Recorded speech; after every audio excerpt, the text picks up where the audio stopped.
This video might probably be one of the best videos you've watched on this platform today. Yes, I'm very confident about that because at the end of this video, you would appreciate a lot of things. You know why we have the first, second, third world countries.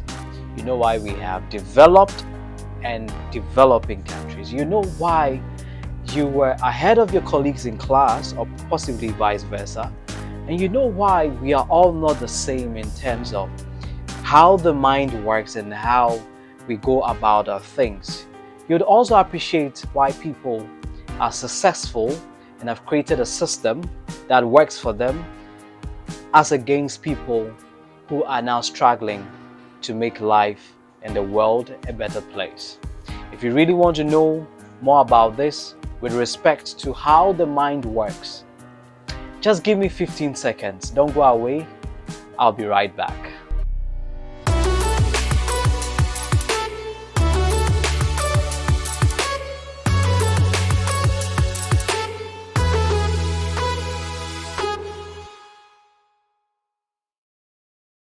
You're welcome back. My name is Quist, your mind surgeon. I make a humble plea. Please subscribe to this channel and share with your family and friends. And kindly comment asking questions or suggesting to me on topics I should treat concerning the mind and how to make this channel a better place for all of us. As we go right into it, as at the time I'm recording this video, something globally has happened. It has to do with an earthquake that happened in Syria and Turkey. The unfortunate thing is that it's taken over 41,000 people and still counting. And to personalize this, I dedicate this video as a tribute to one of our citizens in this country, Ghana. I'm also a citizen of this country. I'm a Ghanaian and proud at that. And I pay tribute to Christian Atsu, an astute footballer who has made a name for himself in Europe and locally, and it has even come to the limelight that he was a great philanthropist helping people behind the scenes most of us had no idea about. Unfortunately, he became a victim to this natural disaster and took away his life, but has been brought back home to be buried. Rest in peace, Christian Atsu, and you forever remain in our hearts. So going right into it, I was thinking about doing this video because it's part of a series I'm treating on how the mind works and how to relate it with what is actually happening in the world around us. And so I'm going to share with you 5 main principles that governs how the mind works. That would help you appreciate a lot of things, like the questions I asked in the prelude of this video. The very first one has to do with reasoning. A lot of people, especially in my country, Ghana, with respect to the death of our brother, are asking a lot of questions religiously why God would allow something like that to happen to a good person like Christian Atsu that cost his life. One thing we must understand is that it's a natural disaster. It's an earthquake. As human beings, we've been trained to think that the earth itself is a non-living thing. But the earth, as physical as it is, must also survive. Imagine living for 2 years without passing out gas or engaging in the activity of flatulence. Yes, you can imagine how uncomfortable your internal system would feel like. The physical earth we live on has a way of also creating a balance so that we all don't explode into thin air. And it does so by passing out gas. And that's why we experience certain phenomena like earthquakes, volcanoes, seismic waves, and the shifting of tectonic plates inside the earth crust. It is because something happens within the earth core, the burning and melting of gases that produce intense pressure. And these intense pressure, when it builds up, has to leave the system to create a balance by coming out through the earth crust into space. And by so doing, anybody who lives on that surface where there are what you call faults, becomes a victim of these natural disasters. And so the next time the earth is passing out gas, just think about it. The same way you close your nose, becoming a victim of a bad smell, people die as a result of that same activity of the earth passing out gas. All that I've shared with you is one of the principles by which the mind works. It's called the principle of reasoning. The mind begins to reason about a lot of things because of the occurrence of certain events. So all the things I've given to you, shared with you, it's helping the mind reason about the different elements in terms of data and information on why certain events take place and pass out. And so the first thing I'm sharing with you is the principle of reasoning. And that's the first thing and the first phase on how the mind works. The second phase has to do with the principle of analyzing. With all the things I've shared with you concerning the earthquake, adding a little touch of humor, your mind begins to analyze a lot of things. Like people have religiously asked in my country, why would God allow that to happen to such a great, promising young person like Christian Atsu of all people? And somebody would have asked, why not him? But that is to say you're quite being insensitive. Irrespective of how you see this, it has happened.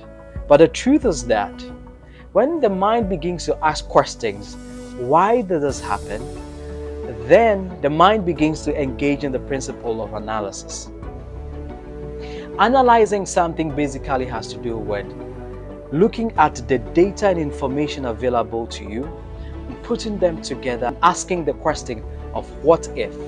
The first principle that has to do with reasoning asks the question why. The second principle that goes a step further into asking the details of the what ifs and the whys has to do with analysis.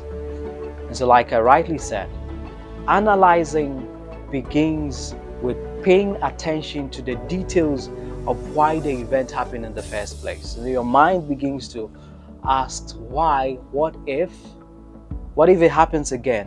What do we do? You are analyzing what was the magnitude of the earthquake, which we all know. Why did it happen in the region it happened? Did it give notifications? Is it going to happen again? How are we going to deal with this? All of these are put under the umbrella of the principle of analysis. And so it's the second phase on how the mind begins to work. That leads me to the third phase, which has to do with thinking. So when you have reasoned and done analysis, then the mind engages in the third phase of activity using the principle of thinking. And let me dare to say, not all of us engage actively in the principle of thinking. And that is why you would hear people say that most human beings in a certain geographical area have short memories. It's because sometimes we don't learn from our lessons because we've not engaged the mind in the principle of thinking. When the mind begins to think, a lot of things happen. The mind begins to think because of the available information and data, asking all the questions of what ifs, why, what can we do, when would it happen again? So with these events that has happened like the earthquake, people in Turkey, especially with the governing bodies present there, would engage in the process of thinking on what to do to survive if any other earthquake should happen. I'm actually aware that they've been having frequent earth tremors, and so possibly they have put certain systems in place that helps them survive some of these shakes. But the truth is that when it comes to the principle of thinking, the mind begins to go deeper into a lot of things, putting into perspective the concerns of the body and how to survive, because once you lose this body, you check out, you die. And so thinking routes around the processes of what to do to survive the next coming event that can be catastrophic. With respect to this earthquake, I'm sure certain policies will be put in place and all of that. They are asking the questions, questioning certain people and authorities, those engaged in the building and construction works in that country, and people that are coming on board and what to do, advices that are being taken from experts. All these things comprises the component of thinking.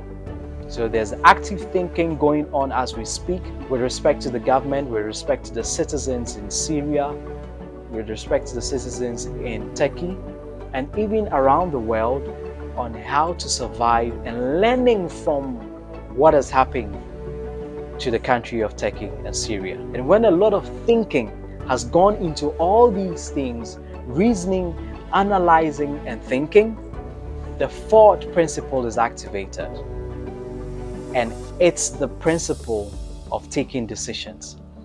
When the mind has gone through the first principle, second principle, third principle, it engages itself in the fourth principle, which has to do with the principle of taking decisions. So the mind will take decisions. The mind of the government in Syria and Turkey will start taking decisions. The citizens of these countries will start taking decisions. Even people who go there as tourists, people who go there for education and businesses, would start taking decisions on whether to go, what to do, and how to look out for the next earthquake or earth tremor. One thing you must know and appreciate is that when the mind goes through the first phase of principles on how it works, the fourth one being taking decisions is something most people don't do. So a country like Turkey and Syria will start taking decisions on building institutions that trains a new crop of architects or building constructors on how to build buildings that will survive certain magnitudes of earthquake. They will start intensifying their education on how to survive earthquakes or what to do when you have certain earth tremors happening. It could be hiding under a table, or when the first wave comes through and it goes away, you leave the building and go to an open space and be there for some time until you get the green light to go back to your respective offices or homes. These are part of the decisions that the mind engages in to make sure that the next wave that comes, a lot of people don't become victims to it. So with respect to the earthquake and what is happening around the world, I believe that governing bodies, governments, presidents, and institutions are beginning to make policies. The football world and its governing bodies are also beginning to make decisions on what to do when people like that fall as victims to these catastrophes. They begin to think around what incentives to give families who lose their loved ones to some of these catastrophes and all of that. These are decisions the mind engages in, and these decisions goes to cushion people who later might become victims of such disasters and catastrophes. So the fourth one, remember, is decisions. That leads me to the fifth principle that the mind engages in with respect to how it works. There's the principle of routines. Yes.